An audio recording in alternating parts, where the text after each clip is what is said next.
Si on avait zéro créativité, on vivrait encore dans les grottes, sans feu et sans iPhone.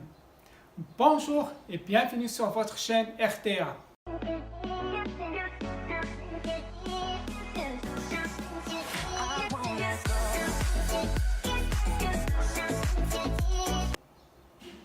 La créativité est un cadeau que nous avons reçu de la vie.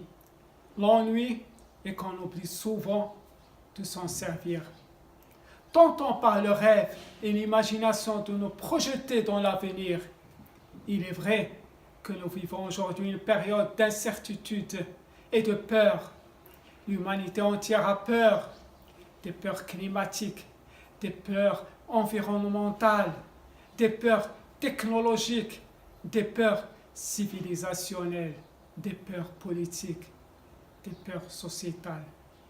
Pour imaginer l'avenir, tournons-nous un instant vers le passé.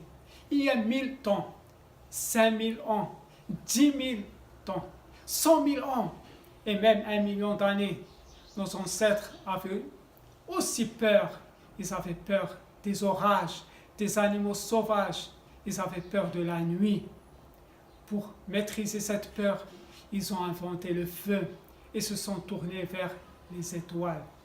Il y a 100 ans seulement, nos ancêtres avaient encore peur en découvrant le moteur, l'électricité, les automobiles, l'avion, en entendant la voix enregistrée sur des disques, en découvrant le téléphone, cet objet magnifique qui rapprochait les voix, ou la voix d'une personne lointaine.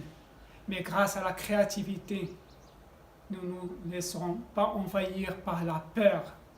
L'humanité connaîtra des épreuves difficiles, mais ces épreuves continueront de forger la nature humaine. Elles nous pousseront à être plus inventifs et plus intelligents. On aura su remplacer les vieilles énergies par des technologies aussi radicalement novatrices qu'a été l'énergie nucléaire par rapport aux machines à vapeur au XVIIIe siècle. Les scientifiques du monde entier y travaillaient déjà. Des centrales solaires seront sur orbite. Des capteurs d'énergie cosmétique donneront accès à une énergie gratuite et illimitée qui permettra une nouvelle révolution industrielle. La conquête de l'espace sera une réalité. Des liaisons permanentes grâce à des capsules ascensionnelles le long de câbles géants faits de nanotubes de carbone permettront de rejoindre de grandes gares spatiales en orbite géostationnaire. Les navettes, propulsées grâce à l'énergie cosmique, nous conduiront vers des stations aménagées de la Lune, Mars, Jupiter. En médecine, les projets auront été continués. On aura découvert le vaccin du sida, le traitement des cancers par faisceau de micro-ondes pulsées, le vaccin contre tout type de pathologie. On saura introduire des nanorobots à l'intérieur du corps capables de surveiller tous nos organes et les réparer de l'intérieur si nécessaire. Nous serons télépathes, reliés en permanence à des ordinateurs et génétiquement améliorés pour être plus intelligents. Nos mains, nos doigts seront davantage connectés à notre cerveau.